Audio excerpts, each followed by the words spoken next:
আসসালামু আলাইকুম my dear students. আজকে আমরা প্রথম ক্রম বিক্রিয়ার জন্য বেগ ধ্রুবকের গাণিতিক সমীকরণ উপপাদন করব বা প্রতিপাদন করব, যেটাই বলো। প্রথম ক্রম বিক্রিয়া বলতে আসলে কি বোঝায়? যে বিক্রিয়ার হার একটিমাত্র বিক্রিয়কের ঘনমাত্রার প্রথম ঘাতের সমানুপাতিক, সেটাই হচ্ছে প্রথম ক্রম বিক্রিয়া। তো এই সংজ্ঞাটা আমি আগে লিখে ফেলি, তারপর তোমাদেরকে একটু দেখাবো। হ্যাঁ, সো দেখো, এখানে আমরা কিন্তু প্রথম ক্রম বিক্রিয়ার সংজ্ঞাটা লিখে ফেলছি। এটা দেখে দেখে তুমি পরীক্ষা লিখতে পারবা, তবে এটা ভালো বুঝতে পারবা যদি আমি এখন তোমাদেরকে আসলে ম্যাথমেটিক্যালি সেটা কিভাবে লেখে সেটা দেখাই। সো ধরো আমাদের কাছে একটা বিক্রিয়ক আছে, লেটস সে বিক্রিয়কটা হচ্ছে এ, সেখান থেকে আমরা একটা প্রোডাক্ট পাবো, সেই প্রোডাক্টটা হচ্ছে সেটা হচ্ছে বি। ওকে, সো আমরা সেখান থেকে একটা প্রোডাক্ট পাবো, সেটা হচ্ছে বি পাবো। তো এ হচ্ছে আমাদের বিক্রিয়ক, বি হচ্ছে আমাদের উৎপাদ মানে প্রোডাক্ট।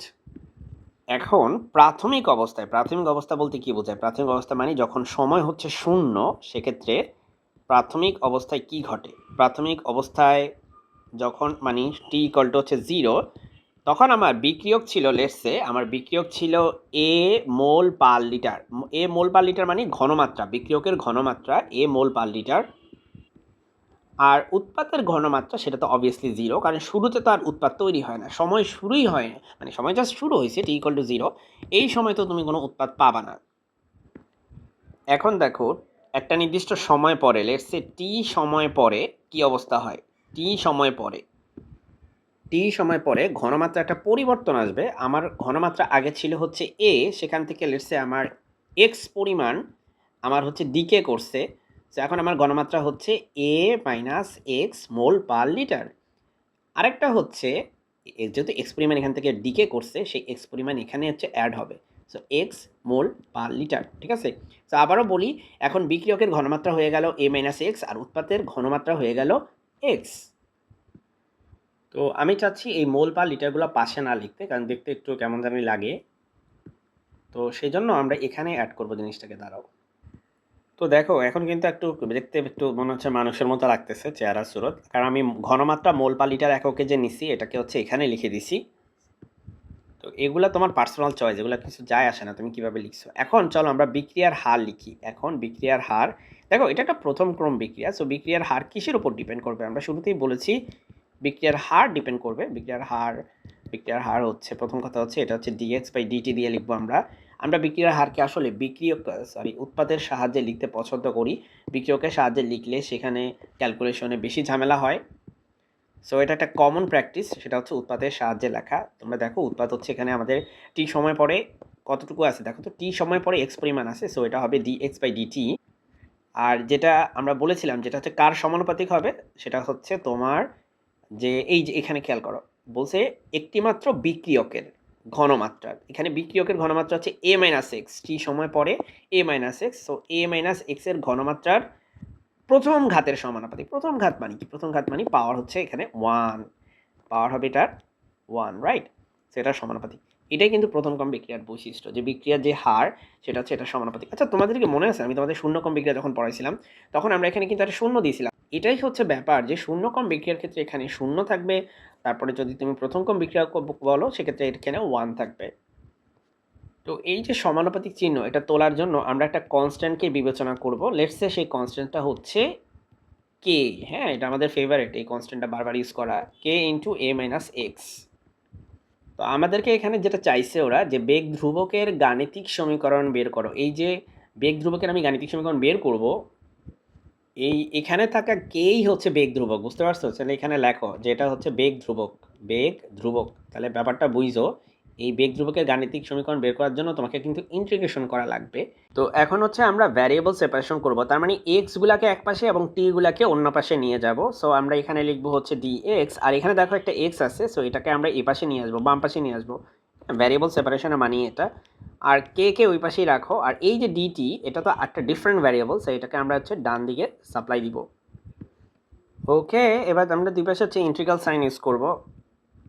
আমরা লিখবো integration of dx divided by a minus x, আর রাইট সাইডে কে একটা কনস্ট্যান্ট, সো এটাকে বাইরে রাখবো আমরা। আমাদের ডিটিকে ইন্টিগ্রেশন করতে হবে। এখন এই ইন্টিগ্রেশনের ফর্মুলা আমি তোমাকে বলি, এটা হচ্ছে যে 1/x এর যে ফর্মুলাটা আছে না, ওইটা ইউজ হবে, বুঝতে পারছো? মানে হচ্ছে ln অফ এক্স হবে এখানে।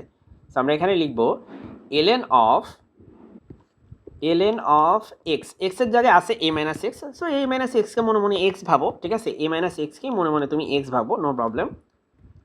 তো এবার একটা জিনিস খেয়াল করো, তোমার কিন্তু এখানে তুমি মনে মনে এটাকে এক্স ভাবছিলা, কিন্তু আসলে কি এটা এক্স? এটা তো এক্স না, তাই না?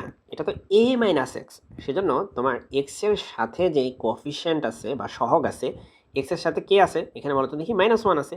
এই -1 দিয়ে তোমাকে ডিভাইড করে দিতে হবে। এটা জাস্ট ইন্টিগ্রেশনের রুলস, নাথিং এলস, ওকে? ইন্টিগ্রেশনের রুলস, -1 দিয়ে ডিভাইড করে দিতে হবে। এটা এখানে কিন্তু খুবই কেয়ারফুল থাকবা এই কথাটা। সো যেহেতু এখানে a মাইনাস এক্স আছে, তাই তুমি ln of a minus x লিখবা, ঠিক আছে, কিন্তু -1 দিয়েও ডিভাইড করবা। চলো এই পুরো ব্যাপারটা আমরা এখন রিমুভ করে দিই, ওকে। আর ডিটিরে ইন্টিগ্রেশন করলে ভাই সিম্পলি টি হয়। সো আমরা এখানে লিখবো হচ্ছে কে, কে এর সাথে একটা টি দিয়ে জাস্ট গুণ করব।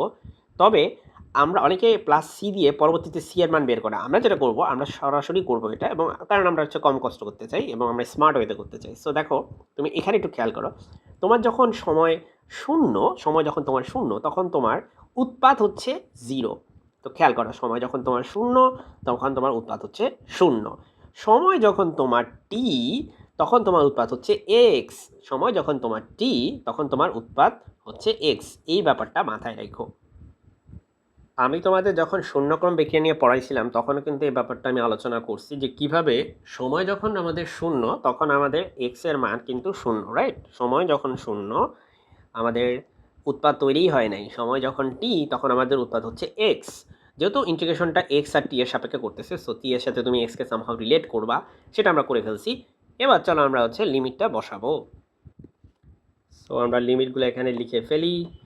এখন দেখো মাই ডিয়ার স্টুডেন্টস, তুমি জাস্ট সিম্পলি যেটা করবা, তোমার আপার লিমিট আগে বসাবা, মানে এক্স আগে বসাবা, তারপরে তুমি 0 বসাবা। এখানে টি আগে বসাবা, তারপরে তুমি 0 বসাবা। এগুলো তোমার জানার কথা, এগুলো তুমি ইন্টারমিডিয়েটে পড়ে আসছো। সো আমরা প্রথমে যেখানে দেখবো এক্স, সেখানে বসাবো এক্স, কারণ তুমি মনে রাখবা তুমি কিন্তু ইন্টিগ্রেশনটা এক্সের এক্সপেক্টে করছো, সেগুলো কিন্তু এক্সের মান, আর এটা কিন্তু টি এর মান, রাইট? সো তুমি এক্সের জায়গায় কি বসাবা? এক্সের জায়গায় বসাবা এক্স। প্রথমে আপার লিমিট এক্সের জায়গায় এক্স বসাবা, তো এটাতে তো কোনো চেঞ্জ আসবে না, এ মাইনাস এক্সই থাকলো। এবার মাইনাস দিবা, দিয়া এবার তুমি লোয়ার লিমিট 0 বসাবা। এখানে লোয়ার লিমিট 0 বসালে এটা হয়ে যাবে ln অফ a মাইনাস 0। তুমি বলবো স্যার -1 কী করবেন? -1টা একটা কাজ করি, আমরা এটাকে আমরা বাইরে রাখি, ঠিক আছে? -1টাকে পুরো ঘটনার বাইরে রাখি। লেটস সে আমরা -1টা দিয়ে এটাকে পুরোটাকে একটা ব্র্যাকেটে দিয়ে দিই, সো আমাদের কোনো কনফিউশন থাকবে না তখন আর। এবার দেখো মাই ডিয়ার স্টুডেন্টস, এ পাশে আছে কে, আর তুমি এখানে আগে যদি টি বসাও, টি বসালে তো টি বসলোই, আর দেন 0 বসাও, তাহলে 0 বসালে এটা হবে 0। সো বেসিক্যালি এটা হবে টি মাইনাস 0। এই পাশ থেকে আমরা পাবো টি মাইনাস 0। ওকে, সো এখন আমরা এখান থেকে পাবো, এখানে মাইনাস গুণ করো, so minus ln of a minus x, আর এই মাইনাসে গুণ করলে হবে plus, so plus ln of a equal to, ওই পাশে ডান পাশে আছে কে ইন্টু টি। তো তোমাকে কিন্তু কে বের করতে হবে, শুরুতেই খেয়াল করো, তোমাকে বলছে বেগ ধ্রুবক বের করতে, আর সেটা হচ্ছে মূলত কে। তো কে তুমি বের করবা, ভালো কথা। এই জায়গাটাকে একটু একটু রিয়ারেঞ্জ করে তুমি ln অফ a আগে লেখো, ln অফ a মাইনাস এক্সকে পরে লেখো, এ পাশে থাকে কে টি। এখন খেয়াল করো, তোমরা লগারিদমের একটা ফর্মুলা জানো, ln অফ ধরো কি বলা যায়, ln of a minus ln of ধরো b আছে, এটাকে লেখা যায় ln of a by b, okay? a by b। Similarly এখানে আমরা লিখতে পারি ln of a divide by a minus x equal to K T. এটাকে একটা ব্র্যাকেটে দেখলে একটা মানে ভালো হয় দেখতে। এরপরে ভাই কে বের করার জন্য কে ইকুয়াল টু হচ্ছে 1/t into ln of a divided by a minus x, that's it. আমাদের বেগ ধ্রুবকের কিন্তু সমীকরণ বের করা হয়ে গেছে। সো আমরা এটা চারপাশে একটু ঘোমটা পরায় দিলাম। ওকে, সো এই ছিল আজকের ভিডিও। আশা করি তোমরা বুঝতে পারছো এটা কিভাবে কি লিখলাম আমি। এখন এটাকে আমি একটা জিনিস একটু তোমাদেরকে মেনশন করি, কারণ এটাকে অনেকে লগারিদম দিয়ে না লেখে, মানে ln দিয়ে না লেখে, লগ দিয়ে লেখে। তো সেক্ষেত্রে তুমি যদি লেখো log a divided by a minus x যদি লেখো আর কি, তাহলে একটা 2.303 দিয়ে ভাই গুণ করে দিও, কারণ এই ln অফ ধরো যে a, এটাকে লেখা যায় 2.303 লগ a, বুঝতে পারছো? তো যাই হোক, এই জিনিসটার কোনো প্রয়োজন নেই। কেন লিখছি? কারণ অনেক সময় পরীক্ষা হলে এইভাবেই প্রশ্নটা তোমাকে করতে পারে, সেক্ষেত্রে তুমি ঘাবড়ে যেন না যাও, সেজন্য আমি আগে থেকে লিখে দিলাম তোমাকে। সো আজকে ভিডিওটা এই পর্যন্তই। আমার পেইড কোর্স আছে, পেইড কোর্সগুলো যদি তোমরা নিতে চাও, সেক্ষেত্রে আমার হোয়াটসঅ্যাপ নাম্বার হচ্ছে 0185101243, ওকে?